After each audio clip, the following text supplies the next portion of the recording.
Você. É rápido. Ok. Hoje a palestra é com Carlos Batista, é professor daqui, professor adjunto 1. E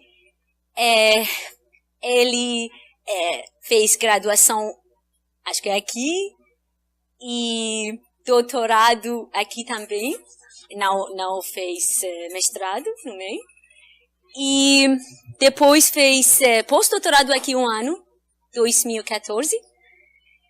E depois virou professor aqui. E o que eu entendi, em graduação, ele foi laureado, acho que vocês sabem, e ganhou menção honrosa, tese dele ganhou menção honrosa, e eu vou deixar ele. Obrigada.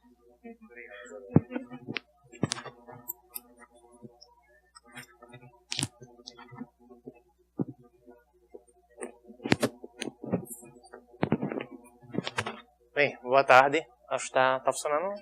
Tá boa? Acho que das 10 palavras que a Zadé falou, 5 eram aqui, né? Eu fiz tudo aqui. Acho que tá baixo, né? Alô? Eu acho que tem que aumentar lá. Porque aqui tá suficientemente próximo. Teste. Testando. Tá melhor? Não? Alô, testando. Melhorou? Acho que talvez pode um pouquinho mais. Bom, então, obrigado a Zadé pelo convite, obrigado aí pela presença de vocês. E a ideia do colóquio hoje, digamos assim, vou separar ele em 2 partes. A maior parte do tempo eu vou meio que fazer uma introdução à área, certo? Que tipo de problemas eu costumo trabalhar. E na parte final eu vou só fazer um panorama geral dos últimos trabalhos que eu fiz aqui com a colaboração dos estudantes que eu oriento. Bom, então vamos lá. Então, para quem não sabe, eu trabalho com relatividade geral, física matemática, e eu vou fazer uma introdução sobre o que é que significa a relatividade geral, quais são os problemas que a gente costuma lidar com a relatividade geral, com os quais a gente costuma lidar. Então, a primeira coisa é, de onde é que vem a relatividade geral? Bom, se a gente assumir que as equações de Maxwell são válidas, uma consequência que a gente vai chegar é que a luz tem velocidade c e ela é constante independentemente do referencial que você usa, desde que seja referencial inercial, né? Você assume que a forma tradicional das equações de Maxwell são escritas no referencial inercial. E quando você deduz a equação de onda, você chega à conclusão que existe uma velocidade lá que não dependeu do seu referencial, então ela tem que ser invariante por mudança de referencial. E é daí então que surge a relatividade especial. Dizer que a luz tem velocidade constante significa dizer que um feixe de luz satisfaz essa equação aqui, né? Você pode imaginar como uma partícula de luz, digamos assim. Satisfaz essa equação aqui, que significa dizer que a velocidade dela ao quadrado é igual a c ao quadrado. Tem que ser válido em qualquer referencial inercial. Que você pode reescrever essa equação da seguinte forma. Você pode passar o dt para lá, ao estilo dos físicos. Passar, então, o dt ao quadrado para cá. E você chega à conclusão que essa combinação tem que ser zero. Em qualquer referencial inercial. Certo? E isso aqui, essa combinação, está justamente no cerne da relatividade especial. Isso aqui é chamado o elemento de linha do espaço de Minkowski em coordenadas cartesianas. E linha para coordenada com linha, de tal forma que quando eu passo de um para o outro, esse elemento de linha continua a ter na mesma forma, ou seja, aquela combinação continua a ter na mesma forma. Tudo que eu tenho que fazer quando eu mudo de um para o outro é botar linha, linha, linha e linha. Se você achar uma transformação que preserva esse formato de elemento de linha, ou seja, preserva essa combinação, a gente diz que você tem uma simetria em relatividade especial. E as simetrias que você consegue achar são o que formam o grupo de Poincare. Então, por exemplo, uma translação no tempo, por exemplo, deixa isso aqui invariante. Porque isso só depende de dt. Então, se eu coloco t mais uma constante, isso não é modificado. Ou então, se eu fizer uma rotação no plano xy, por exemplo, isso aqui é invariante por rotação, essa combinação. Então, é uma outra simetria, está contida no grupo de Poincare.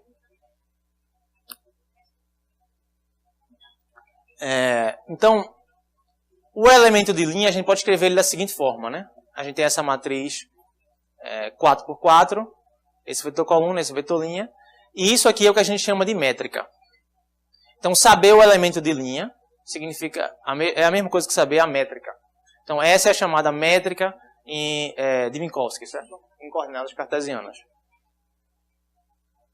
Mas isso é num referencial inercial. Se eu estiver num referencial inercial, essa vai ser a cara da minha métrica. Mas vamos supor então que eu vou para um referencial não inercial. Digamos que eu vou para um referencial acelerado, né? A gente costuma definir um referencial inercial como sendo aquele que não é acelerado. Mas vamos supor então que agora eu vou para um referencial de alguém que está acelerado. Em relatividade especial, um observador que tem uma aceleração constante, ele descreve essas órbitas aqui no espaço-tempo. Digamos aqui ele está acelerado na direção x. Então essas órbitas são hipérboles que obedecem a essa equação aqui. Esse A é a aceleração a qual ele está submetido. Certo? Então eu queria ver como é que um observador que está acelerado ele vai perceber a métrica do espaço-tempo. Certo? E a resposta é a seguinte. Primeiro você pode fazer uma mudança de coordenadas para passar de um referencial inercial para o referencial do observador que está acelerado. E uma boa mudança de coordenadas é essa aqui. Você vai passar de t e x para t til e x til. Por que isso é uma boa mudança de coordenadas? Porque se eu pegar aqui, note que a órbita desse observador tem que satisfazer isso aqui. X ao quadrado menos t ao quadrado é igual a ρ ao quadrado. E se eu pegar em x til igual a zero, que é a posição do observador acelerado, e se eu fizer, então, t ao quadrado menos x ao quadrado, vai dar o que tem que dar. Certo? Lembrando que cosseno hiperbólico ao quadrado menos seno hiperbólico ao quadrado é 1. Então, você vai recuperar. Por isso que esse é um sistema de coordenadas adaptado ao observador acelerado. E se eu mudar de coordenadas, então, em vez de escrever esse elemento de linha aqui, em termos de t e x, e eu passar para t til e x til, o que eu vou chegar é a esse resultado aqui. Então, essa seria então a minha métrica, a métrica que um observador acelerado veria. E um detalhe importante é o seguinte, em primeiro lugar, se eu colocar x igual a zero, que significa na posição do observador, isso aqui é exatamente a métrica de Minkowski, né? Eu coloquei aqui c igual a 1, tá bom? Eu desprezei c. Então, isso aqui é exatamente a métrica de Minkowski. Então, ele recupera Minkowski. Localmente, então, parece que nada mudou. Outra coisa, quando a aceleração é nula, você recupera Minkowski também. Se ele não tiver acelerado, você recupera Minkowski. Mas o mais importante essa métrica deixa de ser constante. Eu antes tinha uma métrica constante, agora eu tenho uma métrica não constante. Ela depende das coordenadas, certo? Porque eu passei de um referencial inercial para um não inercial. Então, o que acontece na teoria da relatividade especial, existe uma classe de referenciais que são privilegiados. Esses são os referenciais inerciais. Certo? E,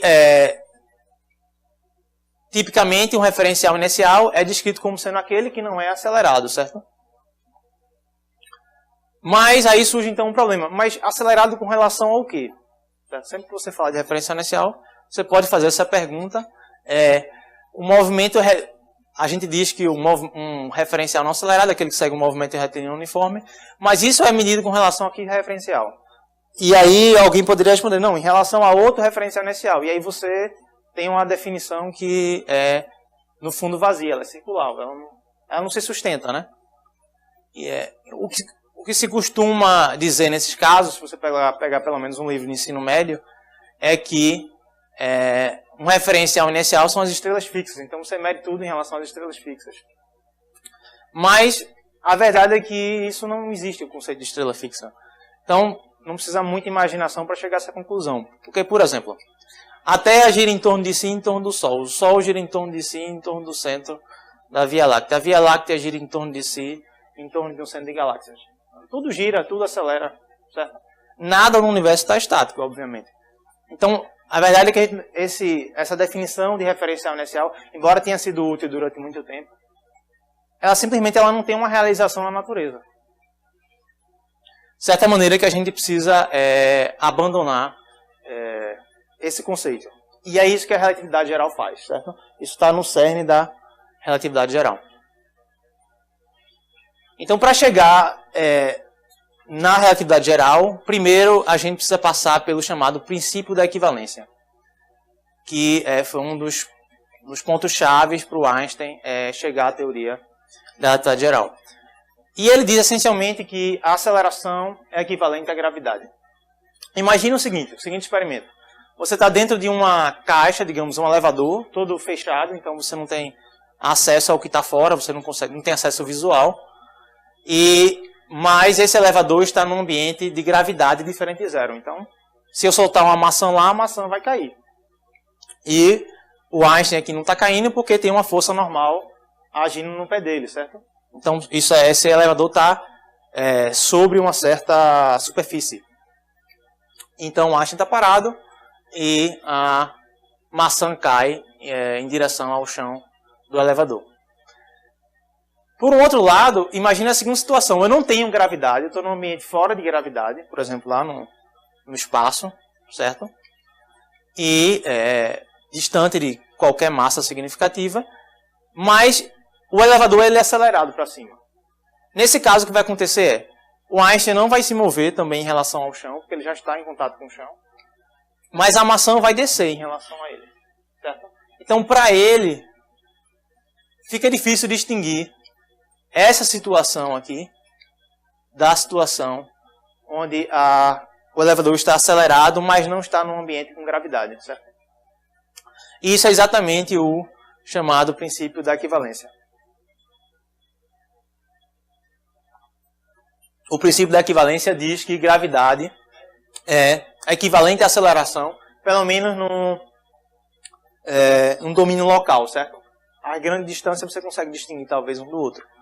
Mas localmente, essas duas coisas são indistinguíveis do ponto de vista de experimento mesmo. Não existe um experimento e conseguir distinguir uma coisa da outra, certo? Pelo menos esse é um dos postulados, já o princípio da equivalência. É em cima disso que a relatividade geral é montada. Então, se a gente assumir que isso é verdade, que é o que é feito na relatividade geral, a gente pode começar então a pensar o que é que vai representar o campo gravitacional numa teoria relativística. Então, o importante a gente viu que gravidade é igual a aceleração. E a gente viu que a aceleração leva a uma métrica não constante, certo? Então, gravidade deve levar a uma métrica não constante. E é justamente daí que vem, quer dizer, essa é uma forma de concluir que os graus de liberdade da gravidade, quer dizer, o campo que representa a gravidade numa teoria relativística, é exatamente a métrica, certo? Então, em relatividade geral, a métrica, que é essa matriz aqui, 4x4, que pode ter, ela não precisa ser diagonal, como era ali nos exemplos que eu mostrei, certo?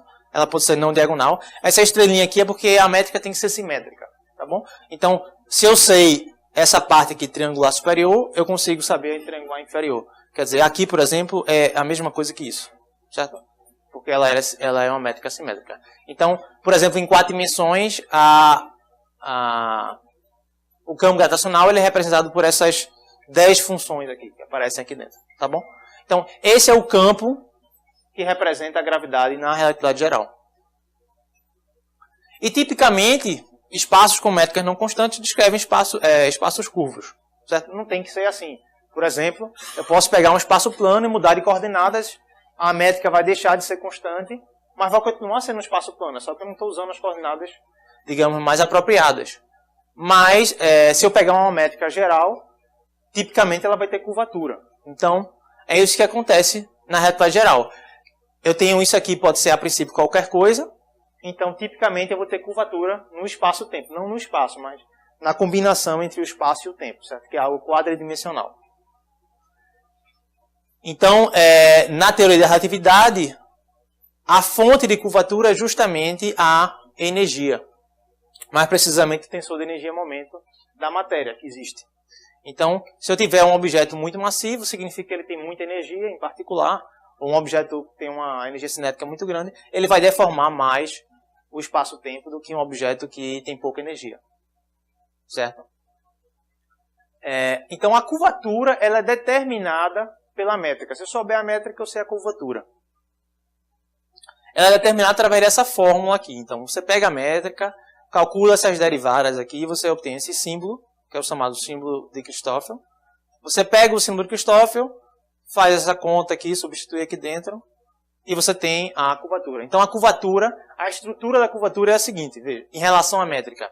A dependência dela com a métrica é a seguinte. Tem uma derivada segunda da métrica, porque para calcular o gama, eu derivei uma vez, e para calcular o R, que é a curvatura, isso aqui é a curvatura, eu derivei mais uma vez. Então, tem um termo de derivada segunda, e tem termos aqui, ó, cruzados de derivada primeira com derivada primeira, certo? E também tem aqui essa matriz é a inversa da que tem o índice embaixo. A que tem o índice em cima é a inversa. Então, a estrutura é mais ou menos essa aqui. Então, o interessante é que ela é uma equação de segunda ordem, certo? Como a maioria das equações de movimento, com as quais a gente costuma lidar em teoria de campos. E esse termo aqui ele é não linear. E aí é que está a grande dificuldade, então, da relatividade geral e achar soluções em relatividade geral. É justamente por conta dessa não linearidade aqui. Tá bom? Então, a chamada equação de Einstein é a equação que rege a relatividade geral. Ela vai lhe dizer o seguinte: se você me disser qual é o tensor de energia e momento, ou seja, se você me disser qual é a distribuição de matéria no seu universo, eu alimento esse lado e isso aqui vai ser uma equação diferencial para o G. Certo? Aqui dentro, aqui é uma parte da curvatura, tem um derivada segunda da curvatura, por exemplo. Então essa é uma equação de segunda ordem para a métrica. E um dos objetivos da relatividade geral, é claro que existem várias vertentes da relatividade geral, vários interesses dentro da relatividade geral, mas um dos objetivos é, se você me der uma configuração de matéria, eu quero achar qual é a métrica. Ou seja, como é que o espaço-tempo vai se deformar por conta dessa matéria. Certo? É claro que a coisa é complicada porque existe o back reaction, quer dizer, a matéria vai deformar o espaço-tempo vai dizer como é que a matéria tem que se mover também. E aí a matéria vai se mover, isso vai mudar então a configuração dela. Então, tipicamente, você tem que acoplar essa equação com a equação da matéria e você tem que resolver simultaneamente. Oi? Não, ela é derivada. Ela é derivada, mas assim, ela não é única, ela não tem que ser essa equação. Você pode usar o princípio da navalha de Ockham. Essa é a equação mais simples que você pode montar, certo, de segunda ordem para a métrica. Não existe nenhuma outra equação de segunda ordem para a métrica que tenha as propriedades que tem que ter. Como, por exemplo, a gente sabe que a fonte da gravidade tem que ser o tensor de energia e momento. E a divergência do tensor de energia e momento é zero, certo? Isso é um fato. Então, a divergência desse lado também tem que ser zero. E esse aqui é o único objeto cuja divergência, com derivada segunda na métrica, cuja divergência é zero. Então, isso é uma das coisas que limita. Agora, essa é a única teoria de gravidade que você pode criar? Não, existem infinitas. Certo? Existem teorias que são absolutamente gerais, que não têm um lagrangiano fixo, e que as pessoas tentam, então, achar discrepâncias entre a relatividade geral e o que é observado, e tentam, então, modelar um lagrangiano que fosse mais adequado, talvez, do que da relatividade geral. O fato é que, para todos os experimentos que foram feitos, a relatividade geral, ela bate muito bem com o que a natureza prediz, certo? Então, digamos assim, qualquer outra teoria hoje é meramente especulativa. Ou então ela tem uma origem quântica, você pode ter isso também. Então, você pode ter gente que procura gravidade quântica, e aí a gravidade quântica vai induzir um lagrangiano para o campo gravitacional, que vai dar origem à equação do movimento, que é diferente dessa, certo? Mas as modificações, elas são de ordem mais alta na curvatura. Significa o seguinte: para regime de curvatura mais fraca, que são aqueles que a gente tem acesso, tipicamente, quando a gente vai medir as coisas, a correção que você tem não faz diferença. A gente não tem precisão experimental o suficiente para detectar a diferença. Então, a resposta é: não é única essa equação, mas essa é a equação mais simples que você pode montar. E ela é muito satisfatória para tudo que a gente tem até hoje. Quem foi o matemático que ajudou Einstein? Foi o Hilbert. Na verdade, eu não sei se ele ajudou. O Bruno é que sabe dessas coisas aí. Então, eu não sei se ele ajudou, mas ele simultaneamente estava fazendo contas parecidas. E ao que me consta, ele chegou antes do Einstein à equação de Einstein. É isso, Bruno? Foi o Grossman? Pronto, o Grossman também. Você acha que ele não conseguia chegar a tocar alguma coisa? Alguém que entendia sobre exatamente, eu acho que ele não sabia exatamente qual era a matemática que ele tinha que usar. Era uma coisa que estava meio na fronteira ali naquele momento.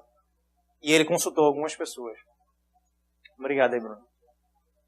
Bom, então essa é a forma da equação aqui, no livro texto, certo? Sendo que na prática a equação é essa aqui. Então, essa é a equação que a gente tem que resolver. Tem uma série de termos não lineares, certo?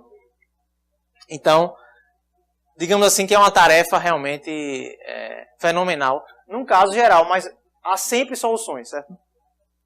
Quer dizer, foi difícil fazer esse slide. Não, mas eu não montei não, na verdade. Eu botei lá no matemática, ele gera isso aí. Eu me poupei desse trabalho aí. Bom, mas é interessante a engenhosidade humana. Então, apesar dessa dificuldade aqui, não demorou muito para que alguém, por exemplo, conseguisse achar uma solução para essa equação. Na verdade, o Schwarzschild, ele achou uma solução para essa equação aqui, uma solução particular que eu vou mostrar aqui em breve. Acho que 6, 7 meses depois do Einstein lançar o artigo com a equação dele, né? Então, imagine como é difícil isso, porque a gente está numa época de internet, não existia internet antigamente. Então, ele teve acesso ao trabalho do Einstein e aí já quase que imediatamente conseguiu ter uma ideia de como achar uma solução para essa equação e deu tempo de publicar ainda. E na verdade ele morreu logo depois. Oi. Tinha uma guerra, a Primeira Guerra Mundial, ele morreu. Ele estava lutando na Guerra Mundial, mas ficou doente e acabou morrendo. Oi? E o pessoal aqui reclama de greve, é verdade. Acha que a vida aqui é dura, não? É difícil, greve. Caminhoneiro aí parou. Bom. Então, em relatividade geral, uma vez que eu tenho qual é a métrica, significa que eu sei, digamos, qual é a curvatura do espaço-tempo, eu posso perguntar, então como é que as partículas se movem nesse espaço-tempo? Que, é claro, é uma pergunta de extremo interesse, né? Por exemplo, eu quero saber como é que a Lua gira em torno da Terra ou como a Terra gira em torno do Sol, certo? Essa é uma pergunta extremamente relevante. Talvez seja a mais útil para a gente no dia a dia. E a resposta é: a matéria ou as partículas, elas seguem uma trajetória geodésica, pelo menos as partículas pontuais. Elas seguem uma trajetória que é uma geodésica. Uma geodésica é o seguinte, é definida matematicamente como sendo uma curva. Se você me der 2 pontos, a curva que conecta esses 2 pontos tem menor comprimento, é o que eu chamo de geodésica. Certo? Que no espaço plano é uma reta, mas no espaço curvo não é uma reta, porque o próprio conceito de reta não existe no espaço curvo. Não é porque a reta é que tem um comprimento maior, porque não existe o conceito de reta no espaço curvo. Certo? Imagina que você está na superfície de uma bola, você não pode deixar a superfície de uma bola. Então não existe uma reta que esteja sempre contida na bola. Ela vai sempre ter que sair da bola. Então não existe o conceito de reta na superfície de uma bola. Certo? Então é como se, por exemplo, eu quisesse daqui para o Japão, talvez seria mais fácil cavar um buraco. Aí isso seria uma reta, mas não vale, né? Oposição. Então, se eu disser que isso é igual a isso e integrar para U, o que eu acho é que U tem que ser dado por isso. Então, existe um potencial uma energia potencial associada a esse problema. Tá bom?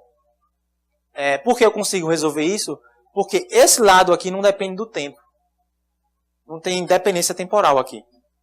Ou seja, existe uma simetria. Se eu fizer uma translação temporal, essa equação ela fica invariante. Então, o fato de eu conseguir achar essa energia, esse potencial aqui, é porque existe uma simetria.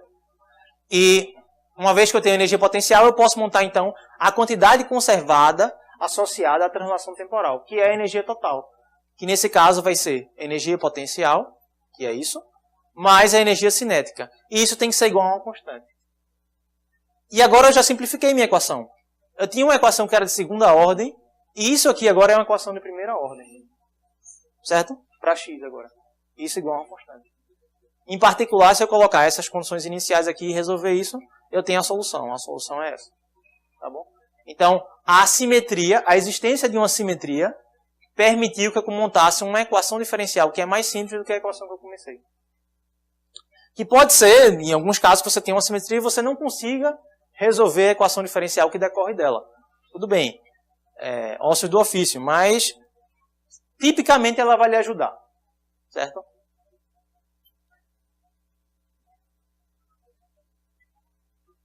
Então essa parece uma ideia bem simples, mas foi exatamente a ideia que eu usei nesse trabalho aqui que eu fiz com o Eduardo e com o Américo, que na verdade, quando eu era estudante ainda, eu vi um colóquio do Américo falando desse trabalho aí com o Eduardo, e eu achei absolutamente espetacular esse trabalho. O trabalho consiste em tentar achar qual é a taxa de injeção de um fluido, quando você coloca ele entre duas placas, certo?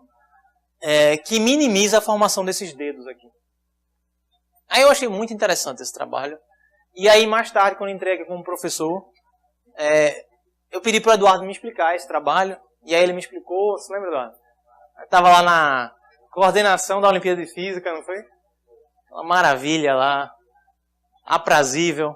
E aí eu disse, pô, Eduardo, me explica aí. Aí ele pegou lá no quadro e começou a me explicar. Aí eu achei interessante, depois peguei o artigo. Aí eu disse, mas no teu artigo tu não resolve de maneira exata. Faz uma aproximação, na verdade. Será que eu não consigo resolver isso de forma analítica? E aí eu tentei fazer a conta. Na verdade, primeiro eu tentei de forma perturbativa, né? E aí consegui. Eu disse, não, estou conseguindo muito fácil, eu acho que dá para fazer analítico. E saiu, não, realmente saiu rápido a coisa, eu não sei, como eu achei que estava saindo muito rápido, eu disse, não, talvez eu consiga analiticamente. E aí tentei, e o princípio por trás era exatamente isso, a equação diferencial que ele usava não dependia do tempo, então eu podia montar uma energia associada, certo? E aí reduzir para uma equação de primeira ordem, pronto, integrei a equação e saiu esse artigo aqui. Tá, o único artigo meu que tem alguma conexão com a realidade, até hoje. Né? Bom, eu tenho que botar esse artigo aqui que eu fiz com o Paulo, senão ele ia ficar com ciúme, certo? Mas eu também colaborei com o Paulo aí há pouco, o Paulo e o André. Mas está meio fora de contexto. Então, mas o trabalho que eu fiz com o Eduardo tem tudo a ver com esse contexto de simetria e integrabilidade, certo? Quando eu tenho uma simetria, talvez isso permita a integrabilidade.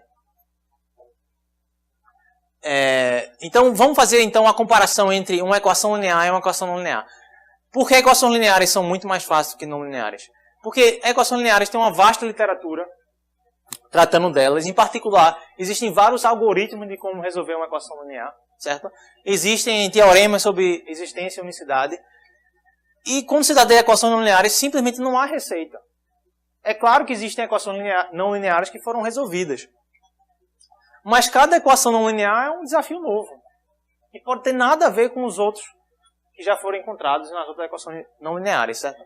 Então, cada equação não linear que você tem que resolver é um desafio novo e você não sabe onde vai dar, se você vai conseguir resolver ou se não vai. Certo? Então, voltando lá para a equação de Einstein, esse é o Schwarzschild, certo? Que em 1916 ele conseguiu chegar a chamar a solução de Schwarzschild, que é esse aqui, o elemento de linha é esse aqui, certo? Está escrito em coordenadas esféricas. Então isso aqui, esse θ e φ você pode pensar como sendo coordenadas esféricas, certo? E você vê que, por exemplo, as componentes do elemento de linha, os coeficientes que aparecem lá, eles dependem do espaço-tempo. No caso, depende da coordenada r, certo? E por que ele conseguiu achar essa solução? Justamente porque ele supôs que existia simetria. Então, essa foi a hipótese dele. Ele partiu da hipótese de que o espaço tinha simetria esférica. certo?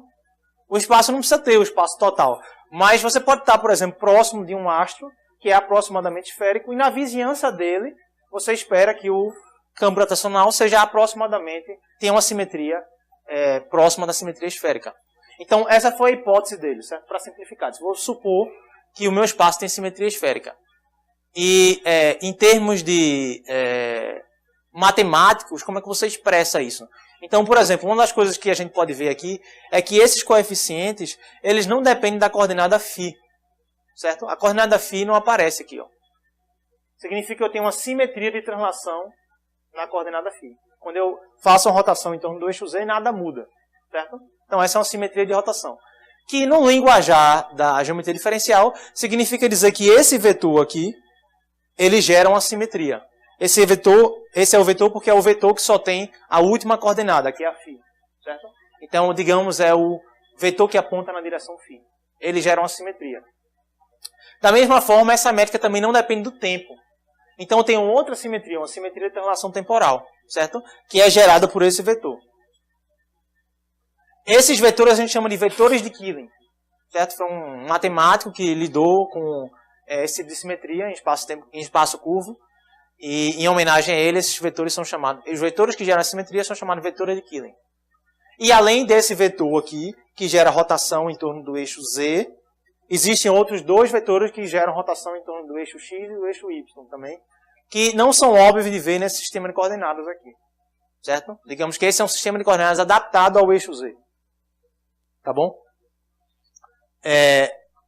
Os vetores que geram a simetria, eles obedecem a essa equação aqui, que vocês não precisam entender muito bem o significado dela, mas existe uma equação que define os vetores que geram a simetria. Quer dizer, se você me der um espaço-tempo e eu conseguir achar uma solução para essa equação aqui, significa que eu consegui achar uma simetria desse espaço-tempo. Em geral, um espaço-tempo típico não tem nenhuma simetria. Tem 0 vetores de Killing, certo? E o máximo, a quantidade máxima de simetrias que eu posso ter num espaço-tempo quadridimensional é 10, que é o número de simetrias no espaço plano, o espaço de Minkowski. O grupo de Poincaré, ele tem 10 geradores. Então, é o número máximo de simetrias que eu posso ter num espaço curvo em 4 dimensões, num espaço-tempo curvo. Certo? E se eu achar, então, uma solução, um chamado vetor de Killing, um vetor que gera simetria, ele vai gerar uma quantidade conservada, que é exatamente essa contração. Isso aqui é um produto interno de um vetor com esse vetor, e esse vetor é o vetor tangente. É o vetor velocidade da partícula, tangente à órbita da partícula, certo? Isso é uma constante. E se eu usar, então, essa constante de movimento, eu consigo integrar as equações da geodésica no espaço de Schwarzschild, por exemplo. Certo? Então, se lembra que a equação da geodésica, que é a equação que diz como uma partícula vai se mover, ela também é não linear. Então, tipicamente, é muito difícil resolver. Tipicamente, é impossível resolver analiticamente. Mas, se eu usar as simetrias do espaço-tempo, eu posso conseguir resolver. E, de fato, no espaço de Schwarzschild, por exemplo, em qualquer livro-texto da Tade Geral, isso é resolvido. Usando as simetrias do espaço-tempo.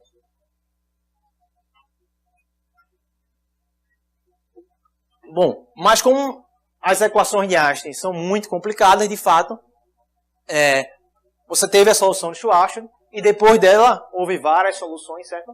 Mas a próxima solução que foi realmente muito relevante do ponto de vista físico, do ponto de vista astrofísico, que tem uma relevância para modelar os sistemas solares, etc., foi a chamada solução de Kerr, que veio só 47 anos depois, certo? Esse intervalo de tempo aqui é justamente por conta da dificuldade advinda da não linearidade da equação de Einstein, certo? Então, o Kerr, em 63, ele conseguiu achar uma nova solução, que é essa aqui, certo? Chamada solução de Kerr. Então, não se preocupe com os detalhes, mas eu queria só chamar a atenção de duas coisas. Nenhum desses coeficientes, eu tenho aqui 4 coordenadas, né? O tempo, o φ, o θ e o r.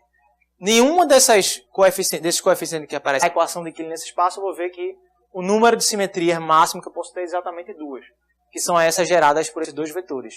O vetor que aponta na direção tempo e o que aponta na direção φ. Então, nesse espaço eu tenho 2 simetrias. Isso significa, em particular, que eu consigo integrar a equação geodésica no plano equatorial. Imagine o que essa solução modela é algo como mostrado aqui. É um objeto que rotaciona. Qual é a diferença disso para a solução de Schwarzschild? Na solução de Schwarzschild, eu suponho que tem simetria esférica e que o objeto está parado, certo? Na solução de Kerr, o objeto está girando. Isso faz diferença em relatividade geral. Oi? Tá bom. Então, isso faz diferença em relatividade geral. Quer dizer, digamos assim, você está na teoria newtoniana, se um objeto é esférico, tudo que importa para saber qual é a força que ele exerce numa massa aqui, se ele for um objeto esférico, tudo que importa é qual é a massa total dele. Se ele está girando ou não, não importa. Certo? Teorema das cascas. Mas em relatividade geral a coisa é diferente, porque a fonte do campo gravitacional não é a massa apenas, mas sim a energia. E a rotação tem uma energia associada. E isso muda, então, qual é a métrica associada a um corpo que está girando. Tá bem? Então isso tem uma relevância porque, essencialmente, todos os objetos astrofísicos estão girando. Então, essa é a métrica que é mais usada para modelar os objetos astrofísicos. Quer dizer, para modelar a natureza. Pois não. Velocidade angular é o A. Então, o A é a velocidade angular. Eu não sei se aqui... Eu acho que aqui é a velocidade angular sobre a massa. Para ficar adimensional, alguma coisa assim. Não que a velocidade angular tenha nada de massa, mas em relatividade geral a gente faz um monte de coisa igual a 1 e acaba que tem a mesma dimensão. Mas enfim, o A é o parâmetro que... E se você fizer A igual a 0, você recupera exatamente a métrica de Schwarzschild. Certo? Então, nesse caso aqui, eu tenho duas simetrias. Eu não consigo encontrar a solução geral para a equação geodésica. Certo? Só com duas simetrias isso não é suficiente. O que eu consigo, no máximo, é achar uma solução para a equação geodésica no plano equatorial. Que é um plano que tem uma simetria especial, né? O seu objeto está girando em relação ao eixo Z. Esse plano ele é especial. Certo? Diferentemente desse plano aqui. Então tem uma simetria de reflexão, por exemplo, nesse plano. No plano equatorial. Então aqui dentro eu consigo integrar a equação geodésica. Em particular, você consegue provar que se um objeto começa a se movendo no plano equatorial, ele não vai deixar o plano equatorial. E você consegue integrar a equação lá, da geodésica. Mas se eu tivesse, por exemplo, aqui imagine que isso aqui é o Sol, ou por exemplo, pode ser a Terra e aqui é a Lua. Se a Lua não descrever uma órbita no plano equatorial, eu não conseguiria calcular analiticamente qual é a trajetória da Lua. Mas, isso se eu usar apenas os vetores de Killing. Mas o Carter, ele conseguiu achar uma quantidade conservada nova, certo? Que ninguém nunca tinha achado.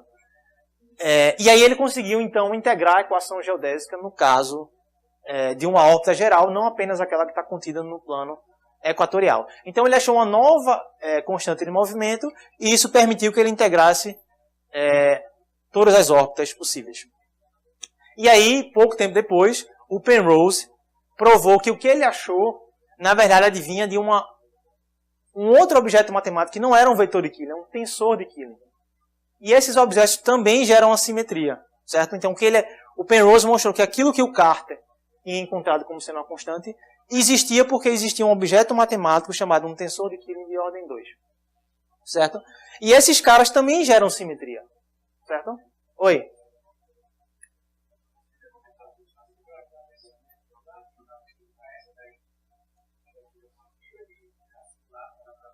Você diz o horizonte de eventos? Certo. É porque a gente tem duas coisas distintas. Tem a singularidade. Fica no centro, seria em R igual a 0.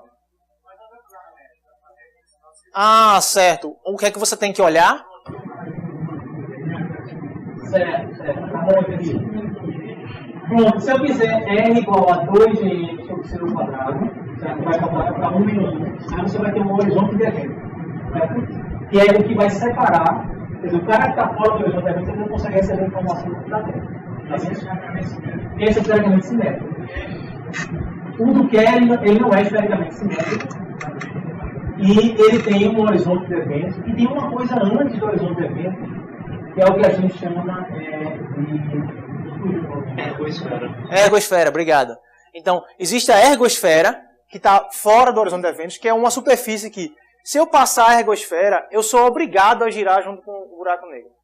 Certo? Isso também já foi verificado experimentalmente, é o chamado frame dragging. Significa o seguinte: tipicamente, quando um objeto gira, ele arrasta com ele o espaço-tempo, e os objetos que estão ali, tipicamente, começam a girar junto com ele. eu posso forçar, eu posso querer ficar parado. Mas se eu cruzar a fronteira da ergosfera, eu não consigo mais ficar parado. Eu sou obrigado a girar junto com o buraco negro. Certo? Então, digamos aqui, existe uma física e uma matemática muito mais rica. Porque existe o horizonte de eventos e essa é a ergosfera.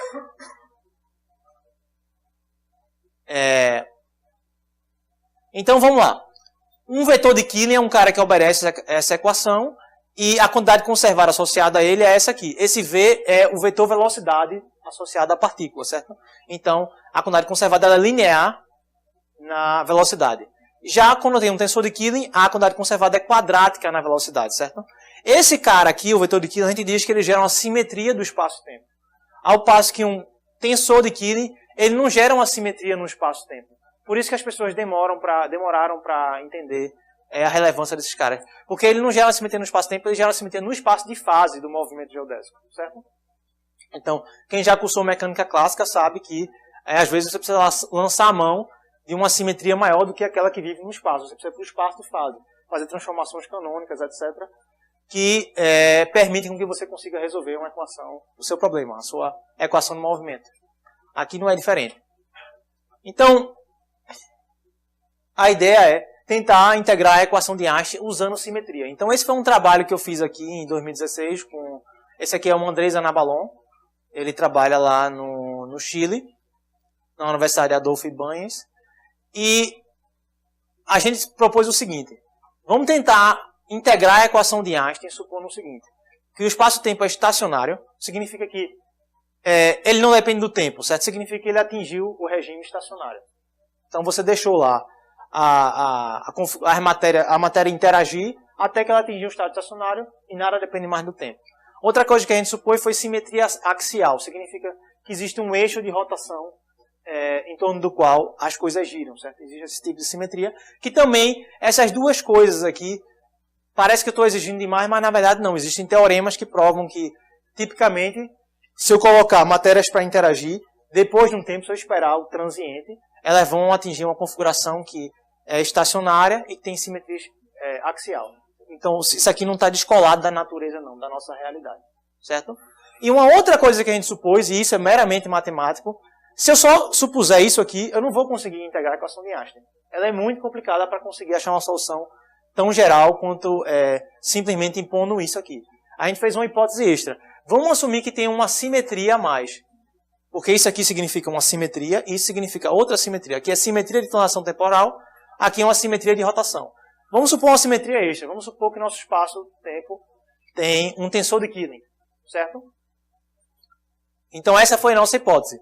E aí, nesse trabalho aqui, a gente conseguiu, fazendo uma certa restrição, achar a solução mais geral, certo?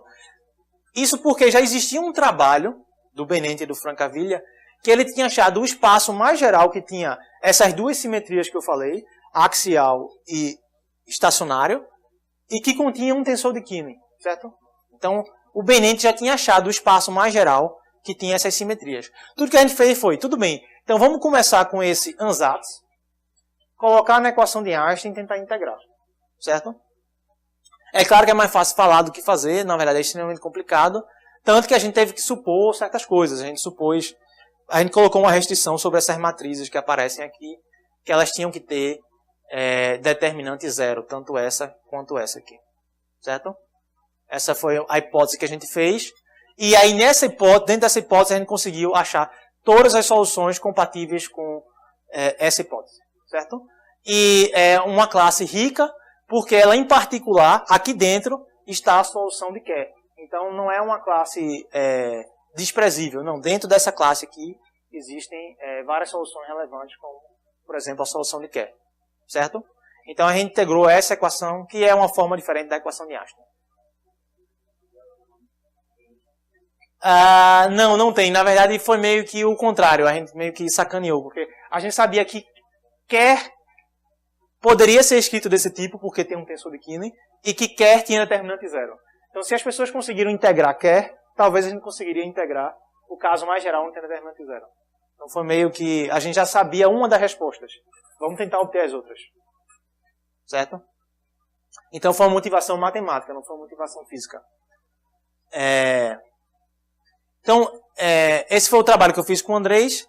E posteriormente eu fiz um trabalho onde aqui essa é chamada equação de Einstein no vácuo, certo? Eu não estou supondo que tem matéria. Estou supondo só o vácuo e esse lambda é uma constante cosmológica. Estou supondo que pode existir uma entidade extra que a gente chamaria de constante cosmológica na relatividade geral. Que pode ser zero ou não. Se você colocar zero, aí é, digamos, o vácuo estrito realmente. Não tem nada, só o vácuo. E a constante cosmológica, a gente também chama isso de vácuo, mas é um vácuo mais sofisticado, mais geral. Então agora uma das ideias foi a seguinte. Então, vamos pegar esse trabalho e vamos tentar agora botar a matéria. Tentar integrar a equação de Einstein sendo alimentada pela matéria. E qual a matéria que a gente vai colocar? A gente pensou, vamos botar um campo de calibre. Porque o modelo padrão, que talvez é a teoria de altas energias mais bem sucedida que a gente tem, ele é descrito inteiramente por teoria de calibre. Certo? Então, todas as interações que a gente tem, exceto a gravidade, certo? Que está meio descolada do modelo padrão, são descritas por uma teoria de calibre. O eletromagnetismo é descrito por uma teoria de calibre com um grupo de calibre 1. Você tem a força fraca, também é uma teoria de calibre. A força forte é descrita pelo grupo de calibre SU3. E esses dois caras juntos você pode escrever como uma teoria de calibre, na verdade, que tem esse grupo aqui de calibre. Certo? Para quem não entende o que é teoria de calibre, não tem problema. O fato é que a gente tentou alimentar a nossa equação de Einstein com um tipo de matéria que é o tipo de matéria real. A matéria real ela é descrita por teorias de calibre. Certo? Então, numa teoria de calibre, você tem que cada força, cada interação, tem uma partícula que carrega essa interação. Então, por exemplo, no eletromagnetismo, os fótons carregam a interação eletromagnética. Na força fraca, os bósons W e Z. Na força forte, os gluons. Certo? Essas são as partículas, então, que carregam a interação. E a gente pode perguntar, e a gravidade, como é que se encaixa nesse esquema? Está um pouco fora do escopo aqui, mas só para, se alguém perguntar isso aí, já me antecipando, a gravidade ela também pode ser escrita como uma teoria de calibre, certo? Onde o grupo de calibre é o grupo de Poincaré. Então existem esses trabalhos aqui, por exemplo, eles escreveram a relatividade geral como uma teoria de calibre. Sendo que é uma teoria de calibre um pouco diferente, porque, enfim, existe tipicamente, numa teoria de calibre, você tem a distinção entre o que é o espaço-tempo e o que é o grau de liberdade do seu grupo de calibre. Ao passo que, na gravidade, essas duas coisas se confundem. Certo? O que torna a interpretação e, sobretudo, a implementação mais difícil. Não. Clássica. Bom, na gravidade, a partícula que carrega a interação é o graviton, certo? Que é uma partícula que não tem massa e tem spin 2. Qual é a diferença, então, entre a gravidade e o eletromagnetismo? Então, por exemplo, no eletromagnetismo, a fonte do campo eletromagnético são as cargas elétricas, né? Ao passo que na gravidade, a fonte é a energia, que é descrita pelo tensor da energia-momento. E aí é que está uma diferença entre o eletromagnetismo e a gravidade. É que o fóton, ele não carrega carga, certo? E, portanto, a interação que surge disso aqui, ela é uma interação que a gente diz que ela é linear. As equações de Maxwell, elas são lineares, certo?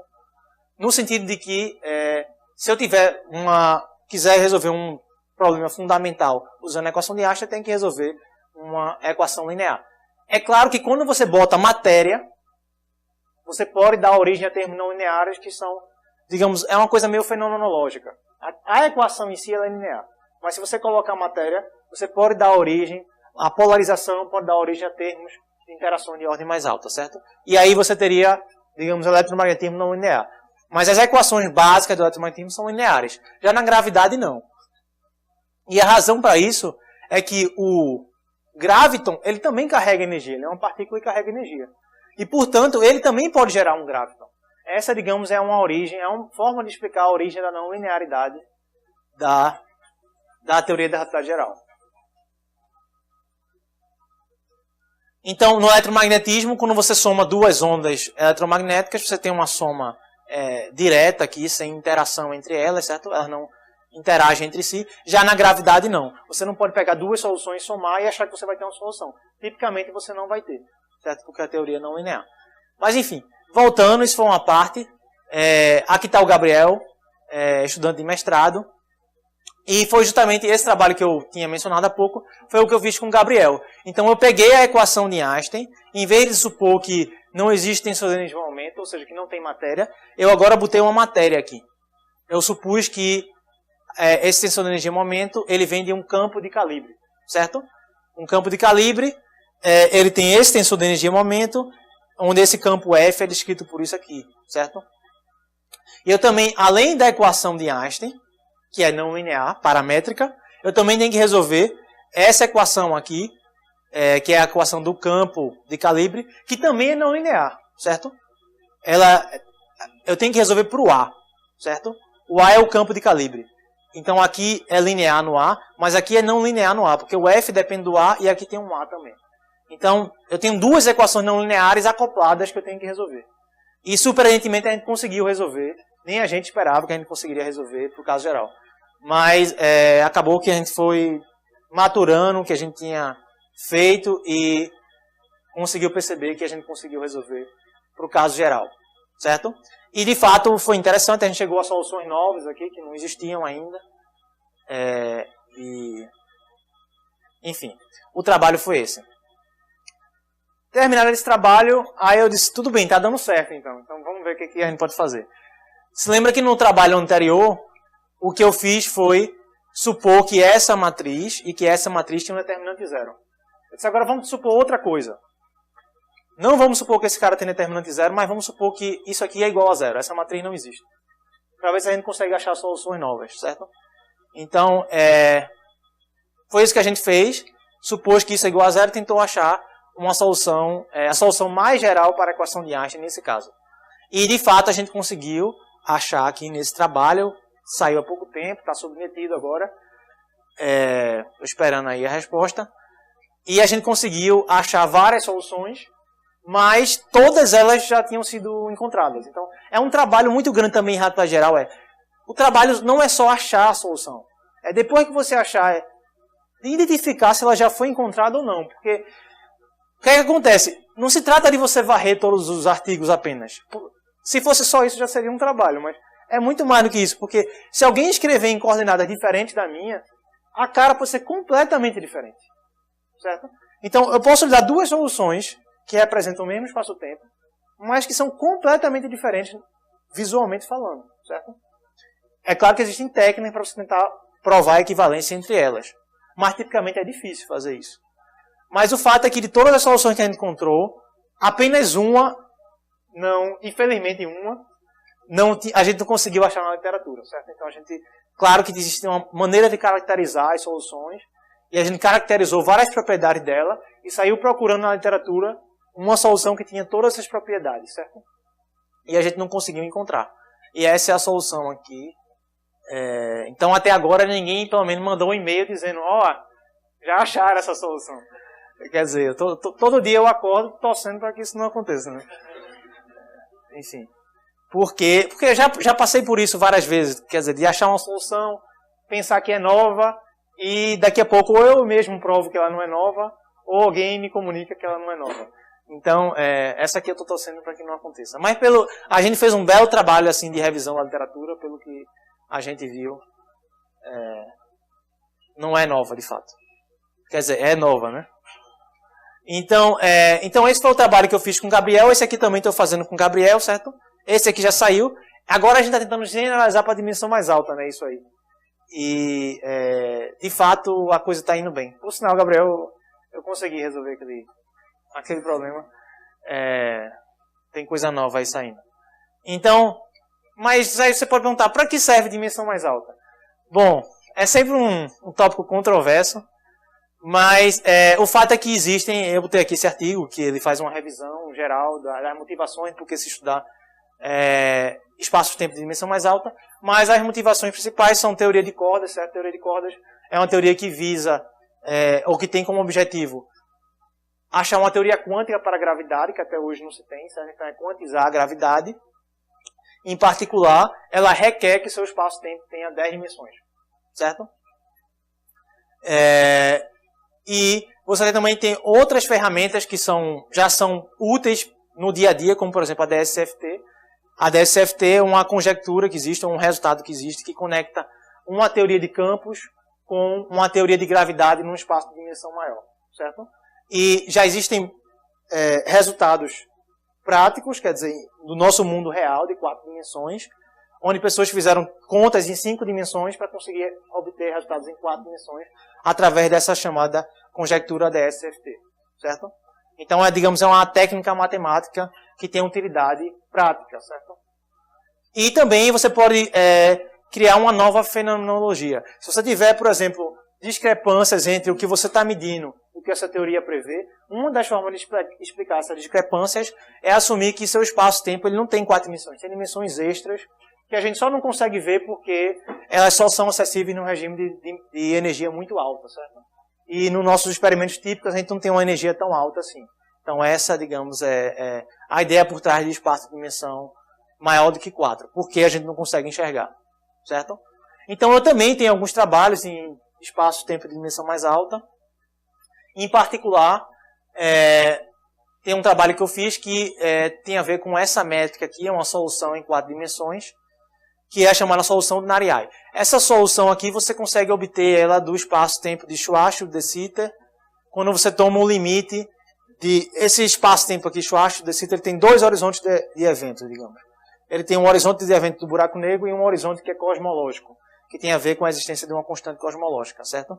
Quando você toma um limite onde esses 2 caras convergem, e você vai para próximo do horizonte, você acha essa métrica aqui, que é chamada métrica de Nariai, a solução de Nariai. Então, a solução da relatividade geral. E então, em 2016 também, eu tentei achar uma generalização desse espaço de Nariai em dimensão mais alta, certo? Com carga também. Ou seja, interagindo com o campo eletromagnético. Tentei achar uma solução que fosse uma generalização disso aqui. E, de fato, eu consegui achar. Então, essa é a solução aqui em dimensão arbitrária, desde que seja par. Não pode ser dimensão ímpar. Certo? E esse aqui é o campo eletromagnético que vive nesse espaço-tempo. Então, é um sistema acoplado. O campo alimenta a gravidade diz como o campo tem que reagir. Então, essa é uma solução aqui que eu consegui encontrar. E a pergunta que eu me fiz depois foi o seguinte. Tudo bem, em 4 dimensões, se eu tiver o espaço-tempo de Schwarzschild, de Sitter, e eu tomar o limite de outros horizontes coalescendo, eu recupero a solução do Nariai. A minha pergunta foi, uma vez que eu tenho uma generalização do espaço do Nariai, será que eu consigo achar um buraco negro que quando eu tomo esse limite, eu obtenho a solução generalizada de Nariai? Certo? Então eu fiz a pergunta inversa. Eu sei que se eu tiver buraco negro e tomar um certo limite, eu vou para Nariai. Agora eu tenho Nariai. Será que existe o buraco negro que gera esse cara? A resposta foi sim. Eu também consegui achar, então, a solução com tipo buraco negro. O que caracteriza ela é exatamente o fato de que esse cara aqui, ó, ele vai para zero. Existe um certo raio onde isso aqui vai para zero, certo? Esse raio é exatamente o que forma o horizonte de eventos. Então a gente vai ter um buraco negro. E essa é uma solução, então, em dimensão arbitrária par, certo? Então isso foi... esse cara também tem uma carga magnética, é interessante isso, porque as soluções que existiam com esse tipo de simetria em dimensão mais alta, elas não comportam carga magnética, elas só têm carga elétrica. Já esse cara também tem uma carga magnética, certo? Quer dizer, tem uma física mais rica. Mas isso foi em 2016. Eu queria falar agora desse trabalho, que a ideia do trabalho foi o seguinte, tudo bem, agora que eu achei esse espaço, será que eu consigo integrar as coisas nele? Em particular, será que eu consigo, por exemplo, se eu pegar um campo de Dirac, que é o campo que descreve uma partícula de spin meio, será que eu consigo resolver a equação de campo nesse espaço-tempo? Certo? Que, em geral, também é muito difícil porque as componentes do campo de Dirac, especialmente, estou falando de dimensão arbitrária aqui, certo? Então, esse cara tem 2 elevado a n sobre 2 componentes. Então, bom, se n for grande, isso cresce exponencialmente com n, né?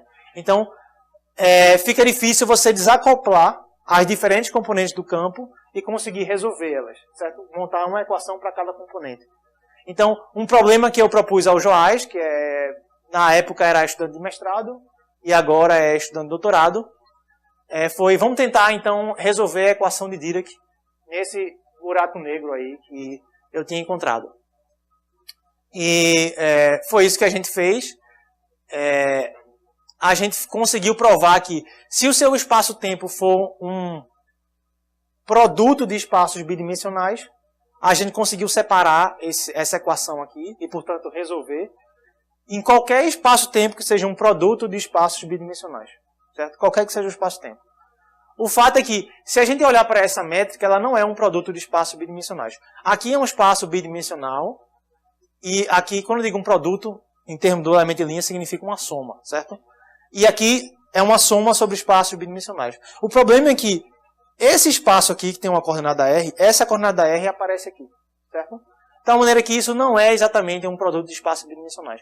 Mas a gente conseguiu passar por cima disso, porque a gente viu que se a gente fizesse o que a gente chamaria uma transformação conforme, que é pegar esse elemento de linha e dividir por R ao quadrado, eu tenho um produto de espaços bidimensionais, certo? E a gente viu que a equação de Dirac ela tem invariância conforme. Então, eu não consigo resolver nesse espaço, mas eu consigo resolver nesse aqui, a equação de Dirac, e depois eu faço uma mudança, eu volto para o outro espaço, e isso deixa invariante a minha solução da equação de Dirac, certo? Então a gente conseguiu resolver a equação de Dirac nesse espaço-tempo aí, em dimensão arbitrária. Em particular, isso também vale para 4 dimensões, certo? Que são as dimensões que a gente consegue enxergar. Então, esse foi um trabalho que eu fiz com o Joás. Outro trabalho que a gente fez recentemente foi publicado há 10 dias atrás, esse trabalho. Um outro trabalho que a gente fez recentemente foi pegar aquele espaço generalizado na área que eu falei, certo? Que é o limite do buraco negro quando os dois horizontes convergem. A gente queria estudar os modos quase normais de campo de matéria nesse espaço. Significa o seguinte: eu tenho uma certa configuração no campo de matéria, que é a solução das equações de movimento, e se eu perturbo essa configuração, qual é a equação que esse cara obedece? Será que eu consigo resolver essa equação? Quer dizer, achar uma solução perturbativa em primeira ordem, certo? É perturbar o campo que vive nesse espaço e achar soluções. Esse é um problema que a gente queria resolver. É um problema que se torna particularmente relevante agora, depois da medição das ondas gravitacionais, porque um campo que você particularmente pode tentar resolver é o próprio campo gravitacional. Você tem uma solução da equação de Einstein e você perturba ela. Isso vai dar origem a ondas gravitacionais, certo? E saber achar a solução para comparar com o experimento é algo que é bastante relevante. Nesse trabalho aqui a gente não lidou com o campo gravitacional porque ele é particularmente difícil. Isso a gente está fazendo agora. Mas nesse campo aqui, nesse trabalho a gente lidou com campos de spin 0, meio e spin 1, certo? Spin 0 é um campo escalar, spin meio são, por exemplo, elétrons, certo? E spin 1 você tem, por exemplo, o campo eletromagnético, certo? Como é que, se eu perturbar ele, como é que ele vai emitir radiação? Então, esse foi um trabalho que a gente terminou há pouco. Botei com destaque aqui as figuras que eu fiz no Paint, certo? Então, bom, então esse foi o resumo aí dos meus últimos trabalhos. Eu queria agradecer aí aos meus estudantes. Então aqui tem o Bruno, que faz iniciação comigo, o Gabriel, que faz mestrado, aqui o Joás, o Esdras e o Juan, que fazem doutorado. Aqui estão alguns colaboradores, certo? Então queria agradecer a todos, obrigado aí pela atenção.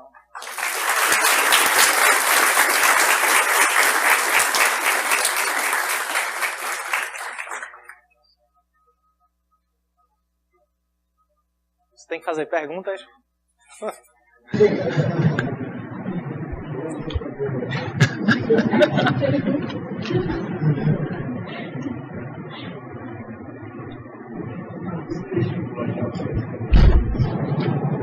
Ainda deve escrever esse espaço livre? Não, ainda não.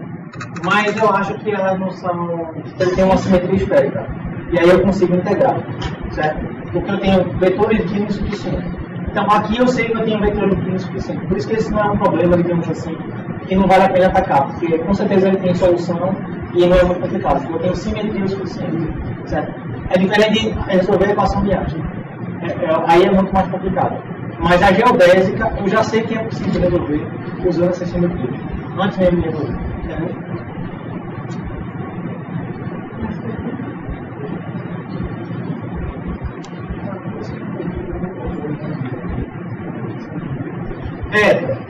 Eu vou dizer, a origem daquela carga não é uma Terra. Bom, existem teorias aí, o Bruno está aí para me salvar, mas existem teorias de campo que precisam da existência de uma talvez ele tenha uma densidade muito baixa, mas se você não gostar dele, você pode fazer aquela carga igual a zero, e não tem problema. Então, o que acontece é, eu achei, por exemplo, uma carga elétrica e uma carga magnética. É uma solução matemática, que você pode simplesmente dizer, eu não gosto de carga magnética, eu vou fazer essa carga igual a zero. Você vai continuar tendo uma solução agora só com carga elétrica. Mas o fato é que a física se torna mais rica. Tudo bem, alguns chamariam de a matemática, mas para mim eu chamo de a física.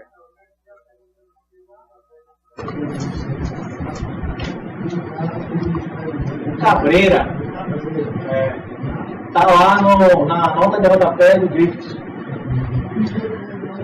É ou não é?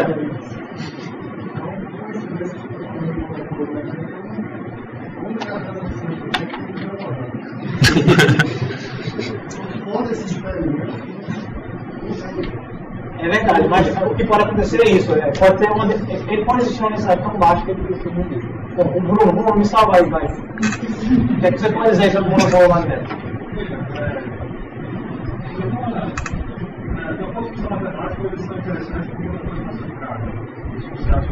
Exatamente. Do ponto de vista físico, não ter achado ele, isso é um presente do mundo criativo que você teve. Então, por exemplo, se você imaginar que você não teria fraca, você encontra uma teoria fraca, de modo que separado, esses não podem ser liberados dinamicamente. E o problema de não ter achado ele, é um problema complicado de topologia. Para isso, essencialmente, foi proposta a equação topológica. Então, a resposta honesta é eu não sei. Então, concordando.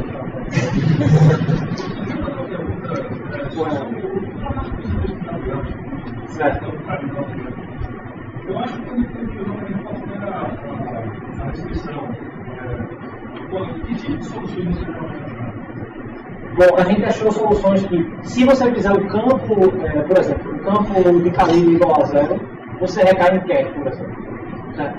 Então, são generalizações do campo da solução de Kerr. Mas como você tem quantos campos de um tensor de Kerr. Exatamente. Você lembra que eu falei que determinantes eram igual a zero? A gente supôs a mesma coisa, porque a gente sabia que a ideia estava na classe de Kerr. Então, a gente fez essa hipótese. Não é só ter um tensor de Kerr, a gente fez aqueles determinantes igual a zero. E a gente conseguiu achar o caso geral. Existiam algumas soluções já para campo de calibre não abeliano que recaíam em Kerr quando você fazia o campo igual a zero, ou a carga igual a zero. Mas a gente achou soluções que não tinham sido encontradas ainda. essas soluções elas são previstas de integração? Não, são estacionários. Não sei, mas não são estacionários. Radiação de quê? Vamos contar igual a zero para a gente conseguir necessário. Não é que analisou isso não. Não sei, talvez se não. Não sei. Falou no começo da apresentação que tinha sido verificado a questão de quando uma partícula entra na regosfera. Como é que você fez o experimento? Não, você não fez a partícula entrando na regosfera, mas o que foi verificado foi que existe o fenômeno de frame gravity, que é se um objeto gira, ele puxa com ele o espaço-tempo e ele força o outro objeto a virar. Significa o seguinte: se eu tenho um objeto muito massivo aqui, como o Sol, por exemplo, que está girando, e se eu solto uma partícula aqui, ela vai girar junto com o Sol, necessariamente. Certo? Quando ela não consegue parar de girar, se eu fizer uma força sobre ela, eu consigo segurar ela para ela não girar, ela não é obrigada a girar. Ela só é obrigada a girar se ela passar a regosfera. Entende o que eu quero dizer? Então, o que não foi medido, não se chegou até a regosfera para medir isso. Mas o que se observou é que o fenômeno que pode ser visto na solução do Kerr, do frame gravity, essa coisa de você obrigar os objetos livres a serem arrastados, e isso foi verificado experimentalmente. Oi? Tu sabe como?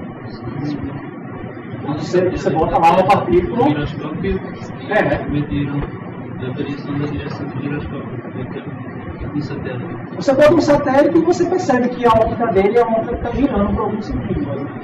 Além da rotação advinda da velocidade inicial dele. Tá, se ele está um objeto lá no espaço circundando a Terra, ele vai girar e não é por conta do frame drag. Certo? Mas você vê que a órbita que ele segue, ela é alterada em relação àquela que você teria caso não existisse o frame drag. Então, tipicamente é com satélites que você vê.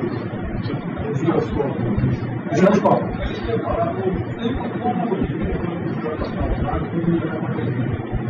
Então, ele disse que a força de uma carga de satélite de uma submissão está na reserva. E isso acontece também com a leitura. Você coloca uma massa satélite. Na verdade, como existe uma análise dos magnéticos, se você bota essa casca esférica para girar, ela vai gerar um drag, que é então, aquele observador que está registrado, ele vai começar a girar junto com a casca. Apesar de você esperar, teoricamente, tudo começa com o seu. Então, é um efeito análogo ao efeito magnético. Mas a verdade é que o que acontece na atmosfera é uma pressão extrema desse feedback que você não pode parar essa pressão. Exatamente.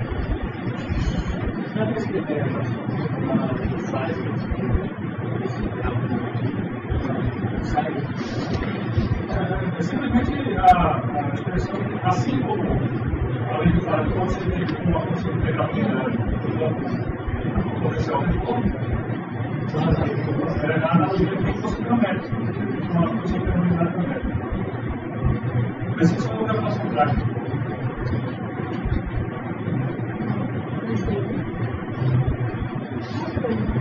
Olha,